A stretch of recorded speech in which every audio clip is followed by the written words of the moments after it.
Another woman, mercilessly murdered at the hands of her own lover, her husband, a father of her children, her partner, yet another man was supposed to protect her.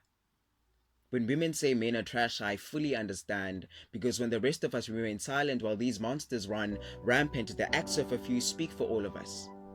And its voice sounds similar to a monster.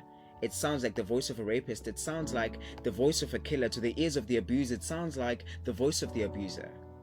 Yet we are still so unaware that the start is subtle, not knowing that the slope is slippery, because all of this starts out small.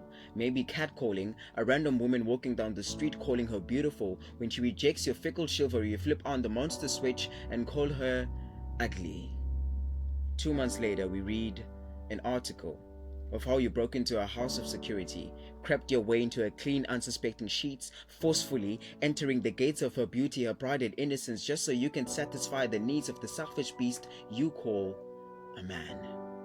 What happened to us? When did we stop being fathers, brothers, husbands, protectors, guardians, healers, and safe havens for our women who are supposed to find love and peace in our arms? Now all they find is a prison, where they are handed a death sentence, separated from everything they love and everything beautiful, even their own children. I think I've heard this story before.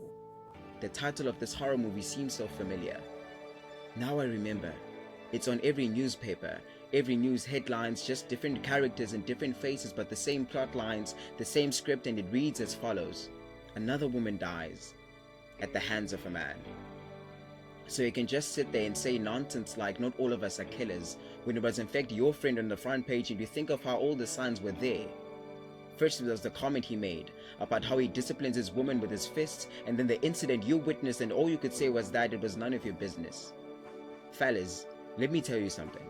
From now on, every woman's scream is officially your business, and no woman should ever be disrespected in your presence. This is not the time to be pointing fingers, because if it's a man pointing the gun, then we are all responsible for whoever pulls the trigger. And if the heart of any woman stops beating, it is our duty to resuscitate it, perform CPR, mouth to mouth, breathe back love and hope into their tired lungs, ngoba kudala bekhala. Kanti madoda nisive sisikhalo salamabhinqa.